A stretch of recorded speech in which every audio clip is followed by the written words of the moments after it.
کتابوں کے اندر لکھا ہے کہ حرم میں مکہ کے اندر، حرم شریف کے اندر 4 آدمی ایک جگہ بیٹھے ہوئے ہیں، اور وہ 4 آدمی کوئی معمولی انسان نہیں تھے، وہ اپنے زمانے کے بڑے لوگوں میں تھے، وہ VIP لوگوں میں تھے۔ کہاں بیٹھے ہوئے ہیں؟ حرم مکہ کے اندر، حرم شریف میں بیٹھے ہوئے ہیں۔ ان میں سے ایک عبد الملک ابن مروان ہے، ایک عبداللہ ابن الزبیر ہے، ایک مصعب ابن الزبیر ہے، ایک عروہ ابن الزبیر ہے۔ یہ 4 اپنے زمانے کے ٹاپ کے آدمی تھے، نامچین آدمی بیٹھے ہوئے ہیں۔ بس پتہ نہیں کیا مغز میں آیا، کہنے لگے کہ آج ہم میں سے ہر آدمی کے دل میں جو خواہش ہے، جو تمنا ہے، جو آج تک پوری نہیں ہوئی، اس تمنا کو آج ہم ایک دوسرے سے شیئر کرتے ہیں، ایک دوسرے کو بتاتے ہیں۔ ایسی تمنا کا ہر آدمی ذکر کرے گا جو اللہ نے آج تک پوری نہیں کی۔ تو سب سے پہلے حضرت عبداللہ بن الزبیر بولتے ہیں، وہ کہتے ہیں کہ میری تمنا یہ ہے کہ میں حرمین پر، مکہ اور مدینہ پر اپنی خلافت قائم کر لوں، میری حکومت قائم ہو جائے حرمین پر، مکہ پر بھی، مدینہ پر بھی۔ یہ میری ساری زندگی کی خواہش ہے جو آج تک پوری نہیں ہوئی،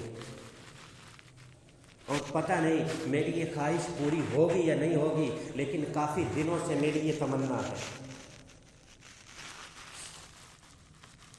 میں مکہ پر بھی حکومت کروں اور مدینہ پر بھی میں حکومت کروں۔ اور یہ تمنا کب کر رہے ہیں؟ جب یزید کا دور حکومت تھا، اس وقت تمنا کر رہے ہیں۔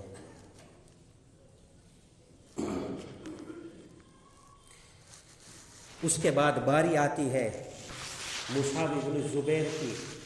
ان کو کہا جاتا ہے کہ تمہاری کیا تمنا ہے، بولو، بتاؤ اپنے ساتھیوں کو۔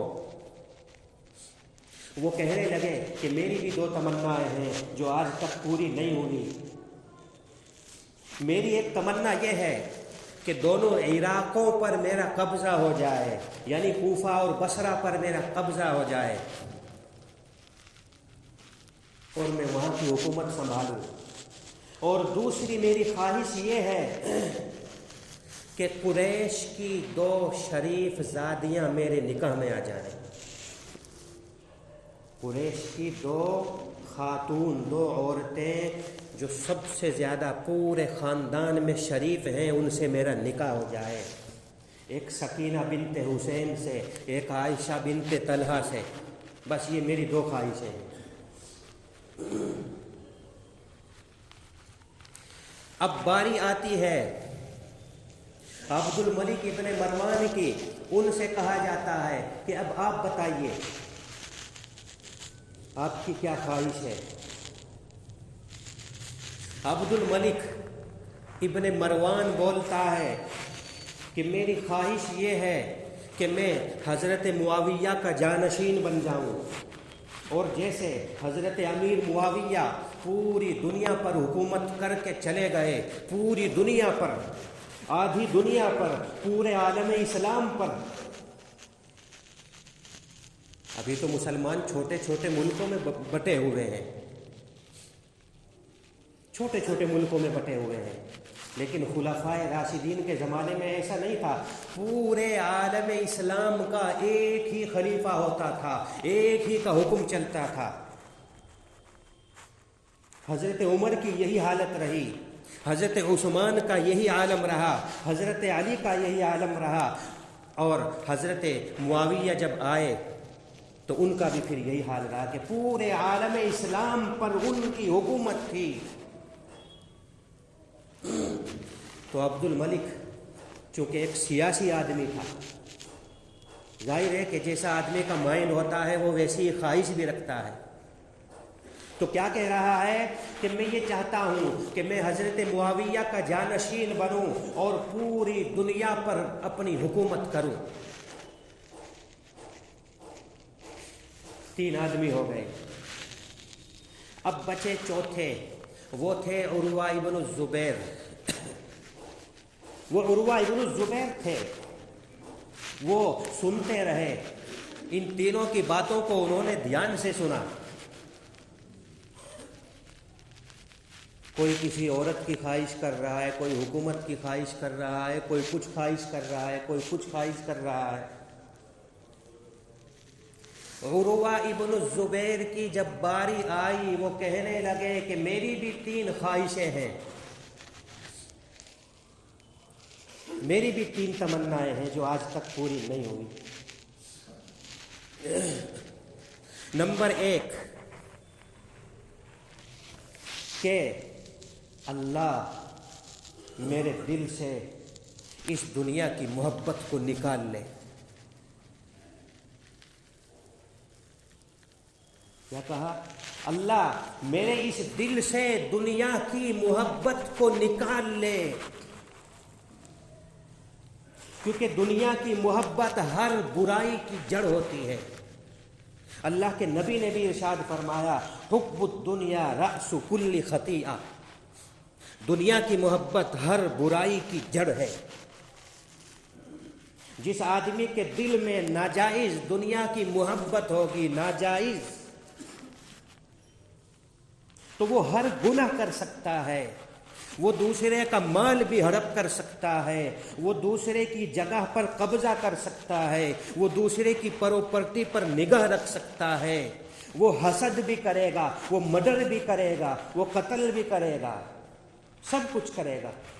اور جب دنیا کی محبت ہی دل میں نہ ہو تو پھر وہ کچھ نہیں کرے گا۔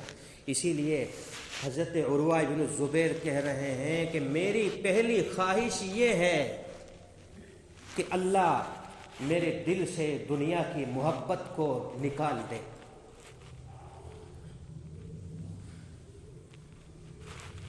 اور میری دوسری خواہش یہ ہے کہ جب میری موت آئے، جب میں اپنے رب کے سامنے حاضر ہو جاؤں، تو میرا رب مجھ کو جنت کا پروانہ تھما دے، میرا رب مجھ کو جنت کا پروانہ تھما دے کہ اے عروہ، تم نے ساری زندگی کبھی مال و دولت کی خواہش نہیں کی، کبھی تم نے عورت کی خواہش نہیں کی، کبھی تم نے کوئی گناہ نہیں کیا، میرے کہنے کے مطابق تم نے زندگی گزاری، تو پکڑو جنت کا پروانہ اور جاؤ جنت میں۔ اور تیسری میری خواہش یہ ہے کہ اللہ میری ذات سے علم کا فیض جاری کرے، اللہ میری ذات سے علم حدیث کا فیض جاری کرے، کیونکہ عروہ ابن الزبیر ایک محدث تھے، یہ اللہ کے رسول صلی اللہ علیہ وسلم کی حدیثوں کو یاد کرتے تھے، یہ درس حدیث سجایا کرتے تھے، ان کی مجلس میں سینکڑوں طلبہ آ کر رسول اللہ کی حدیث سنا کرتے تھے۔ تو یہ تمنا کر رہے ہیں کہ اللہ میری ذات سے علم حدیث کا فیض جاری کرے،